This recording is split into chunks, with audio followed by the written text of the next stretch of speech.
Salut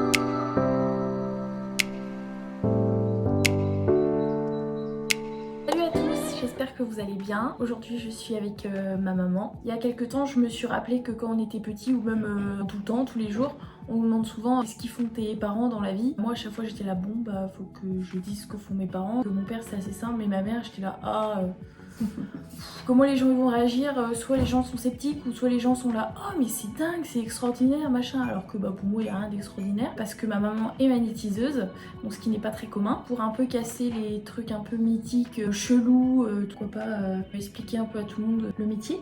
Les gens peuvent penser que je trouve que ma mère est chelou et tout ça, alors qu'en fait bah t'es pas du tout chelou, t'es normal, t'es comme toutes les mères, c'est juste que tu fais un métier qui est pas commun quoi. Je pense être tombée dedans dans la marmite quand j'étais petite, puisque un magnétiseur venait faire ses cours chez mes parents, commerçants, m'a suivi de l'âge de 2 mois jusqu'à une dizaine d'années. Chez moi, il n'y avait pas de tabou, c'était normal, c'était comme aller chez le docteur, donc j'ai vécu dans cet environnement où on n'en faisait pas un pataquès. Est-ce que ça c'était lié à ta famille, que c'était normal, ou c'était les générations qui trouvaient ça normal? C'était lié à ma famille, mais je pense que les gens trouvaient ça normal avant. On allait assez facilement voir un magnétiseur, c'était souvent un docteur, les gens disaient c'est le docteur. Donc voilà, ce monsieur-là m'a suivi. J'ai dit à mes parents que certainement je ferais la même chose que lui, qui était magnétiseur. Par mon métier d'aide-soignante au départ, j'ai pu voir ce que je pouvais faire avec mes mains, toujours très naturellement. Je ne mettais pas d'intention à soigner ni quoi que ce soit. D'ailleurs, j'aurais pas eu le droit, puisque dans l'éthique, on m'avait pas demandé ce genre de choses. Puis donc auprès des enfants, j'ai travaillé aussi. Ils étaient assez attirés par moi, par mon énergie. Quand on est magnétiseur, notre énergie s'est développée. Quand tu étais aide-soignante ou que tu travaillais avec les enfants, tu sentais que les gens, ils se détendaient ou ils étaient réceptifs à tes mains alors que tu faisais même pas exprès de dégager quelque chose? Oui. Certains disaient je les attirais, qu'ils m'aimaient bien. Ils savaient pas forcément ce qui se passait, mais ils étaient heureux de me voir arriver chez eux. Et les enfants, c'est pareil. Ils venaient facilement vers moi aussi. Du coup, tu penses que c'était lié à ça? Bien sûr. À l'époque où tu étais aide-soignante, est-ce que t'as déjà quand même eu un phénomène un peu bizarre ou... Je me rappelle avoir demandé à un monsieur s'il voulait être soulagé. Ayant la maladie de Parkinson, j'avais fait ses soins, je l'avais mis au fauteuil, il était en crise de tremblement. Je lui ai demandé s'il voulait que je le soulage.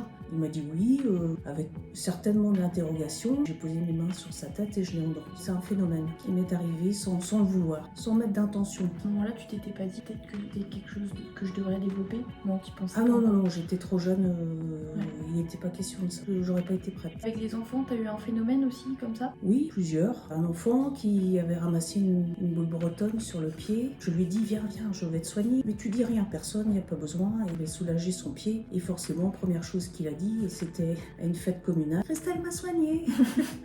Comment les gens ils ont réagi? Tout le monde sait que le magnétisme a toujours existé. Il faut surtout pas en faire un mystère, il n'y en a pas. On est amené à le faire ou pas, parce que c'est un don. Après, il y a des écoles pour ça, où on peut développer le magnétisme. Il faut pas en faire un mystère, c'est naturel. Quand on commence à poser l'intention qu'on veut faire du bien, ça se décuple forcément. Quand tu as envie de le développer, tu le développes. Si par exemple quelqu'un est peut-être dans la capacité de le développer, mais qui se dit j'ai pas envie, ça se développe pas. Ah non, c'est coupé, c'est pas une obligation. Après que tu été aide-soignante et que tu as travaillé avec les enfants, tu t'es mis à ton compte. J'étais prête, j'avais 38 ans, j'étais prête. Comment ça a été perçu par les gens? Je pense que tout le monde savait qui j'étais. Les gens n'étaient pas étonnés quoi. Non. Juste au moment où tu as commencé à te mettre à ton compte, les profs, fallait noter sur le papier profession des parents.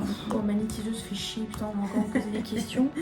Puis les gens étaient là, mais elle en vit? Si c'est son métier, si elle fait que ça de ses journées, bah forcément elle en vit, sinon je serais pas là. Enfin, tu vois. Oui, mais c'est souvent une question qui est posée. Mais bien sûr, je n'ai pas envie de faire de château en Espagne, je ne suis pas matérialiste, j'ai une vie simple, mais j'en vis très bien. Ça fait combien d'années? 11 ans, même presque 12.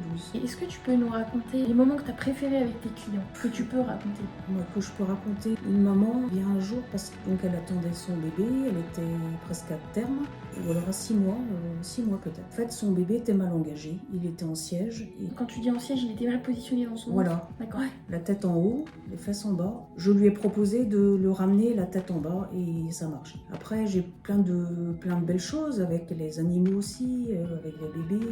Ça m'a marqué cette histoire de bébé parce que ça faisait pas longtemps en fait que j'étais à mon compte. Ça faisait pas des années. Donc peut-être ça m'a plus marqué. Mais maintenant, j'ai vraiment de très belles histoires à raconter.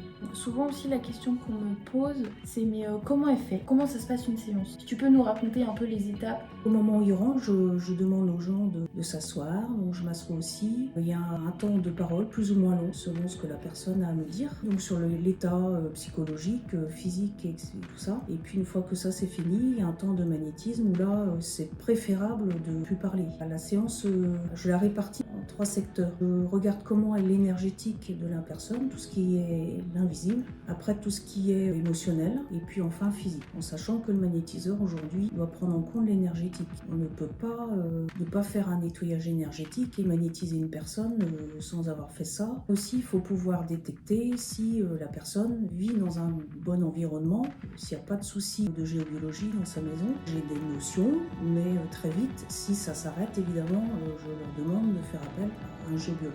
Tu sens que tu n'es plus en capacité, Voilà. tes connaissances, Voilà. Parce bah, tu fais appel à un confrère. Ouais. Quoi. C'est chouette de pouvoir travailler comme ça avec des collègues.